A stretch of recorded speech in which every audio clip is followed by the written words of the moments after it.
எல்லாருக்கும்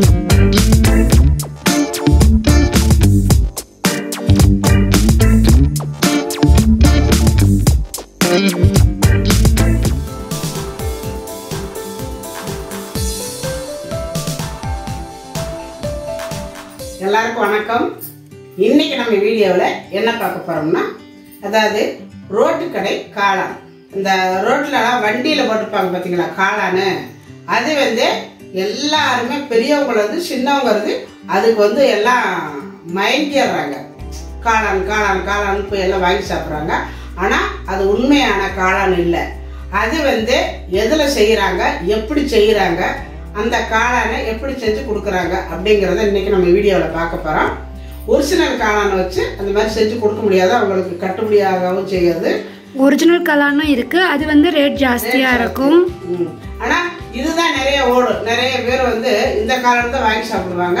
அது காளானே இல்லை.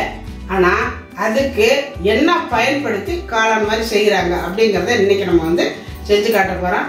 அப்புறம் இன்னொரு நாள் ஒரிஜினல் காளான்லயே செஞ்சு கொடு. ஆமா, இப்ப இன்னைக்கு ரோட்டு கடை காளான் தான் செய்ய போறேன். இன்னொரு நாளைக்கு ஒரிஜினல் காளான்ல நான் செஞ்சு காட்டுறேன். இப்போ ரோட்டு கடையில் எப்படி செய்யறாங்க அப்படிங்கறது நம்ம பார்க்கலாம். அதுக்கு முன்னாடி நம்ம சேனலை இதுவரையில நீங்க சப்ஸ்கிரைப் பண்ணாம இருந்தா சப்ஸ்கிரைப் பண்ணி வச்சுக்கோங்க. பக்கத்துல இருக்கிற அந்த ஆளுங்கிற பெல் பட்டனை அமைத்து வைங்க. அப்பதான் நாங்க போடுற வீடியோலாம் உங்களுக்கு சேரும். நிறைய பேர் எங்க வீடியோவை பார்த்துட்டு, இட்லி வீடியோவெல்லாம் பார்த்துட்டு நிறைய பேர் அம்மா நான் செஞ்சு பார்த்தேன், இட்லி செஞ்சு பார்த்தேன், ரொம்ப நல்லா வந்திருக்குதுமா அப்படின்னு இருக்காங்க. அப்புறம் இந்த அடுப்புல்லா சமையல்ல நிறைய பேர் அதை பார்த்துட்டு அம்மா நல்லா இருக்குமா, நல்லா செஞ்சுருக்குறீங்க, இதைத்தாமா எதிர்பார்த்தேன் அப்படின்னு நிறைய பேர் சொல்லிட்டு இருக்கிறாங்க. ரொம்ப ரொம்ப அவங்களுக்கெல்லாம் நன்றி. இதே மாதிரி எங்க சேனலை தொடர்ந்து பாருங்க, சப்போர்ட் கொடுங்க. வாங்க இப்போ நம்ம ரோட்டு கடை காளான் எப்படி செய்யுது அப்படின்னு பார்க்கலாம். இப்போ நம்ம ரோட்டு கடை காளான் செய்யறதுக்கு ஃபர்ஸ்ட் 1 கப் அளவு இந்த அளவு முட்டைக்கோஸ் எடுத்து வெட்டி வச்சிருக்கிறேன். இந்த மாதிரி முட்டைக்கோஸில் தான் எல்லாமே செய்வாங்க. நம்ம பிள்ளைங்கள்லாம் எப்போ பார்த்தாலும் காளான் சாப்பிட்டேன்னுபாங்க. காளானெல்லாம் இல்லை, முட்டைக்கோஸ் தான் செய்வாங்க. இதில் 1 ஸ்பூனு மிளகாத்தூள், உங்களுக்கு எந்த அளவுக்கு காரம் வேணுமோ அந்த அளவுக்கு சேர்த்துக்கோங்க. ஆனால் அது காட்ட சாட்டமாக நல்லா தான் இருக்கும். 1 ஸ்பூனு மிளகாத்தூள், கொஞ்சமாக மஞ்சத்தூள் சேர்த்துக்கோங்க, நிறைய சேர்த்தாதீங்க. 1/4 ஸ்பூன் அளவு மல்லித்தூள், தேவையான அளவு சால்ட் போட்டுக்கோங்க. ரோட்டு கடையில் செய்கிறவங்களாம் கண்டிப்பாக இந்த மாதிரி கலர் சேர்த்துக்குவாங்க. பாருங்கள், 1 பிஞ்சு ஃபுட் கலரு, 1 ஸ்பூன் அளவு இஞ்சி பூண்டு பேஸ்ட்டு, 1 ஸ்பூனு கரம் மசாலா, ஒரு 3/4 கப்பு கார்ன்ஃப்ளவர் மாவு, 1 கப்பு மைதா, இதெல்லாம் சேர்த்து நல்லா பிணைஞ்சிக்கலாம். இதில் கொஞ்சம் போல் வெங்காயம் போடணும், விட்டுட்டேன். கொஞ்சமாக பொடியான இருக்குன்னு வெங்காயம்,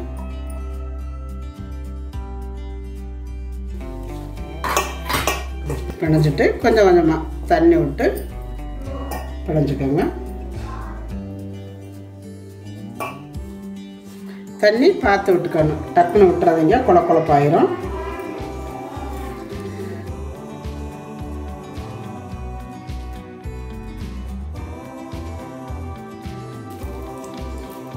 இந்த மாதிரி பிணைஞ்சு வச்சுக்கணும். நம்ம எடுத்து போடுறதுக்கு ஈஸியாக இருக்கிற மாதிரி இருக்கணும். இப்படி இப்போ இது இருக்கட்டும். இப்போ பார்த்தீங்கன்னா இங்கே எண்ணெய் காஞ்சிட்ருக்குது. இதில் நம்ம கொஞ்சம் கொஞ்சமாக இது மாதிரி சின்ன சின்னதாக, அதாவது பக்கோடா மாதிரி எடுத்து போட்டுக்கணும். சின்ன சின்னதாக போட்டுக்கோங்க.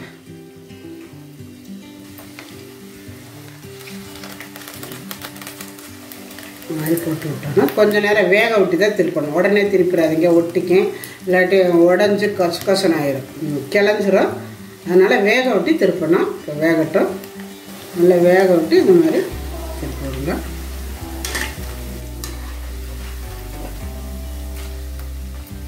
இப்போ வெந்துருச்சு, நம்ம எடுத்துக்கலாம்.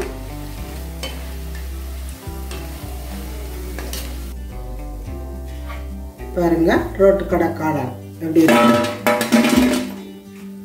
நல்லா மொறுமொறுன்னு வந்திருக்கு. இப்போ இதே மாதிரியே எல்லாமே போட்டு எடுத்துக்கலாம்.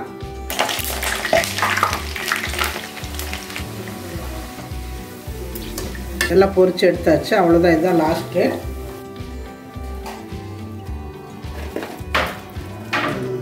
இப்போ நம்ம காளான் ஃபுல்லாக பொரிச்சு எடுத்தாச்சு. இப்போ இது இருக்கட்டும். இப்போ நம்ம இந்த எண்ணெயெல்லாம் வடிச்சிட்டு அதே பேனில் கொஞ்சம் போல் எண்ணெய் வச்சுருக்கிறேன். அதில் கொஞ்சம் போல் கருவேப்பிலை சடசடன்னு தெரிக்கணும். அப்போ தான் அந்த காளானுடைய வாசம் நல்லாயிருக்கும். இப்போ இதில் கொஞ்சம் போல் வெங்காயம், பெரிய வெங்காயம் பொடியாக நறுக்குனது போட்டுட்டு இதை நல்லா கிளறி விட்டுக்கோங்க. இதில் கொஞ்சம் போல் இஞ்சி பூண்டு பேஸ்ட் சேர்த்துக்கோங்க. மிளகாத்தூள் உங்களுக்கு எந்த அளவுக்கு காரம் வேணுமோ அந்தளவுக்கு சேர்த்துக்கோங்க. கொஞ்சம் போல் மிளகாத்தூள், கொஞ்சமாக மஞ்சத்தூள், கலருக்காக இதில் கொஞ்சம் போல் காஷ்மீர் மிளகாத்தூள். அடுப்பை குறைச்சி வச்சுக்கோங்க. கொஞ்சம் போல் குருமிளகுத்தூள், கொஞ்சமாக கரம் மசாலா. நான் கரம் மசாலா போட்டிங்கன்னா தான் நல்ல வாசமாக இருக்கும். 2 ஸ்பூனு சோயா சாஸ் ஊற்றிக்கலாம். 2 ஸ்பூனு வினிகரு அந்த அளவுக்கு விட்டுருக்குறேன். ஒரு சின்ன கப்பால் 1 கப் அளவு தக்காளி ஜாஸ் விட்டுக்கோங்க. விட்டுட்டு நல்லா இந்த மாதிரி கலக்கிக்கோங்க. இதில் கொஞ்சம் போல் தண்ணி விட்டுக்கணும். இந்த அளவுக்கு தண்ணி விட்டுட்டு நல்லா கொதிக்கணும். ஒரு 2 ஸ்பூன் அளவு கார்ன்ஃப்ளவர் மாவு எடுத்து வச்சுருக்கிறேன். இப்போ இதை தண்ணி விட்டு நல்லா கரைச்சிக்கணும். அதை தண்ணி ஊற்றி நல்லா கட்டி இல்லாமல் கலக்கி இதில் கொஞ்சம் ஊற்றி சேர்த்துக்கோங்க. அப்போ தான் நம்மளுக்கு வந்து இந்த கிரேவி நல்லா கெட்டியாக கிடைக்கும். இன்னும் கூட கொஞ்சம் போல் தண்ணி விட்டுக்கோங்க. அந்தளவுக்கு.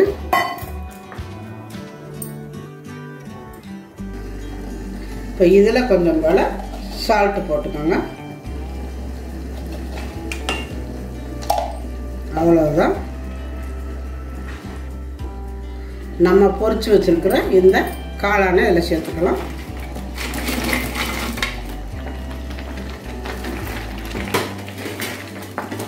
இந்த மாதிரி சேர்த்துட்டு நல்லா அமுத்தி கொடுங்க. இதில் வேகணும். அப்போ தான் இது வந்து கொஞ்சம் அப்படியே கசகசப்பாக வரணும். அப்படி இல்லாட்டி கட்டி கட்டியாக கிடக்கும். இது வந்து ரொம்ப கதன்னு கொதிக்காமல் கொஞ்சம் அடுப்பு குறைச்சி வச்சுக்கோங்க. இந்த மாதிரி நல்லா இந்த மாதிரி கொத்தி விடுங்க. இப்படி கொத்தி விட்டுக்கணும். ஆனால் உடனே கொத்தாதீங்க. இதை போட்ட உடனே இந்த மாதிரி உடச்சி விட்ருங்க. ஏன்னா போட்டதில் நம்ம மொறுமொறுப்பாக இருக்கும், அதனால் உடைக்க முடியும். இதுக்குள்ள போட்டுட்டிங்கன்னா வலுவலுன்னு ஆயிரும். நம்ம எடுத்து சாப்பிடலாம் பாருங்கள், காளான் கடையில் போய் வழுக்கு வழுக்குன்னு இருக்கும். இப்போ அந்த மாதிரி வழுக்கு வழுக்குன்னு ஆயிடுச்சுன்னா உடைபடாது. அதனால் போட்ட உடனே இந்த மாதிரி கொத்தி விட்டுருங்க. அப்போ தான் உடைபடும். இது இப்படியே கொஞ்சம் நேரம் அடுப்பில் இருக்கணும். இப்போ அவ்வளோதான் ரெடி ஆயிடுச்சு. இப்போ இதில் கொஞ்சம் போல் கொத்தமல்லி தழை தூவி இறக்கிற வேண்டியதுதான்.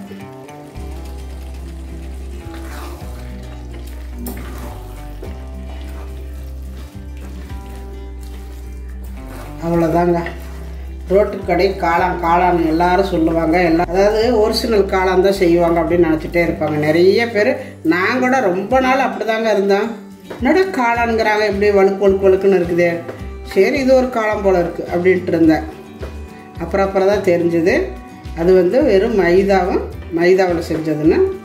இப்போ அதே ரோட்டு கடை காளான் ரெடி ஆயிடுச்சு. அடுப்பை ஆஃப் பண்ணிக்குவோம். அவ்வளோதான். இந்த மாதிரி ஹாட் பாக்ஸில் அவங்க போட்டு வச்சுக்குவாங்க. வேணுங்கிறப்ப எடுத்து கொடுத்துக்குவாங்க.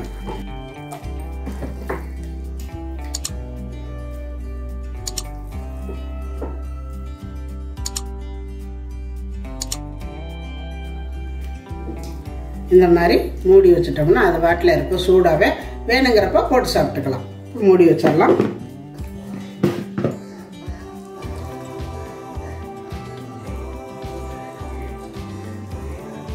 இப்போ இதில் கொஞ்சம் போல் நறுக்குன வெங்காயம் மேலாக அப்படி லைட்டாக தூவிக்கோங்க. கொஞ்சமாக கொத்தமல்லி தழை, கொஞ்சம் போல் மிக்சர் உங்கள்கிட்ட இருந்தால் தூவிக்கோங்க, நல்லாயிருக்கும். இந்த மாதிரி பார்க்கவே அப்படியே வாய் ஊறுது. அப்படியே ஜூஸியாக இருக்குது காளான்.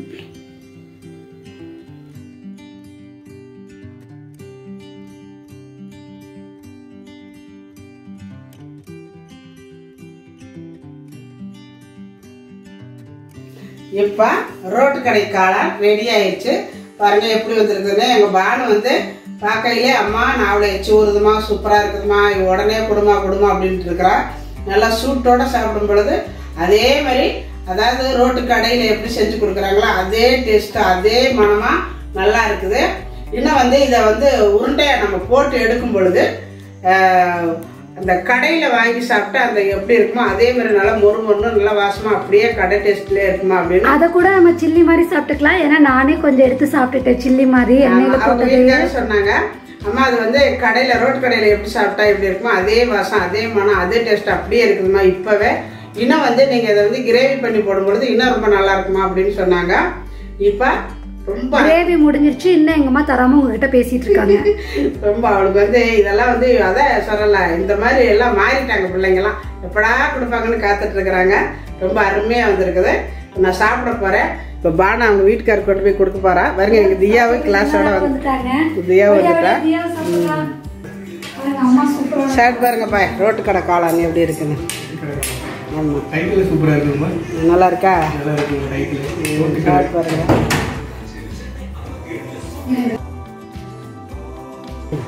நார்த் இந்தியன்ஸ் போற ஸ்டைல் அப்படியே இருக்குமா, நல்லா இருக்காப்பா? நார்த் இந்தியன் இவங்க போடுவாங்க இல்லைங்களா, ஹிந்திக்காரங்க, சூப்பராக இருக்கேன். அதே மாதிரி இருக்கா? அதே மாதிரி இருக்கு. தியா எப்படா இருக்கு? Super super. இல்ல நார்மல் சேல் கடையில போடுவாங்க தெரியுமா, ரோட்ல. அந்த மாதிரியா இருக்கு. சால் போடுறது. எங்க தியா பாருங்க, அப்பா இது அப்படியே ரெஸ்டாரண்ட் சொல்றது கொண்டு போயிடலாம். அந்த மாதிரி டைட்ல வச்சுட்டு அதே டேஸ்ட் தான். பட் இதுதான் ரோட்டு கடைக்கு டைட்ல சாப்பிட சூப்பரா இருக்கும். நல்லா இருக்கா? நல்லா இருக்கு. சரி சாப்பிட்டுக்கோங்க. ஓகே, உங்களுக்கு ரெஸ்டாரண்ட் ஸ்டார்ட் பண்ணலாமா? பேர் வந்து ராஜமணிசமையல் வச்சிடலாமா?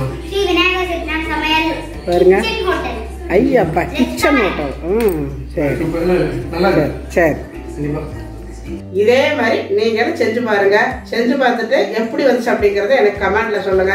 ஏன்னா நிறைய பேர் கடையில் போய் ரோட்டு கடையில் வாங்கி சாப்பிட்றாங்க. அவங்க சேர்க்குற ஐட்டம் நான் சேர்க்கலை, ஒரே ஒரு ஐட்டம். அவங்க வந்து அஜினோமோட்டோ போட்டு தருவாங்க, நம்ம வந்து அஜினோமோட்டோ போடலை. அதனால நம்ம கடையில் போய் அதை வாங்கி சாப்பிட்றத விட இதே மாதிரி சிம்பிளாக வீட்டில் இருக்கிற பொருளை வச்சு, அதாவது கோசு தான் போடணுங்கிறது இல்லை, வெங்காயம் கூட போட்டுக்கலாம், என்ன வேணாலும் போட்டு அந்த மாதிரி நம்ம போடுற மாதிரி போட்டு இது மாதிரி செஞ்சு கொடுத்துட்டீங்கன்னா வீட்டிலே சாப்பிட்டுக்குவாங்க. இதை விரும்பி வந்து கடைக்கு போய் வாங்கி சாப்பிடணும் அப்படிங்கறது இல்ல, கடையில வாங்கி சாப்பிட்டா அஜினோமோட்டோ நிறைய போட்டு தருவாங்க, நல்லது இல்ல. ஆமா ஆமா. அதனால இதே மாதிரி நீங்க உங்க வீட்டுல செஞ்சு பாருங்க. செஞ்சு பார்த்துட்டு எப்படி வந்துச்சு அப்படிங்கறத எனக்கு கமெண்ட்ல சொல்லுங்க. சீக்கிரம் சாப்பிடுவோம். இந்த வீடியோ பிடிச்சிருந்தா லைக் பண்ணுங்க, ஷேர் பண்ணுங்க, செட்நாட் சமையலுக்கு சப்ஸ்கிரைப் பண்ணுங்க. நன்றி. வாழ்க வளமுடன். நான் சாப்பிட போறேன். பேச விட மாட்டேங்கிறேன் எங்க பானு. நான் சீக்கிரம் சீக்கிரம் அப்படின்னு சொல்லிட்டே இருக்கிறேன். பாருங்க, இப்ப நான் சாப்பிட போறேன்.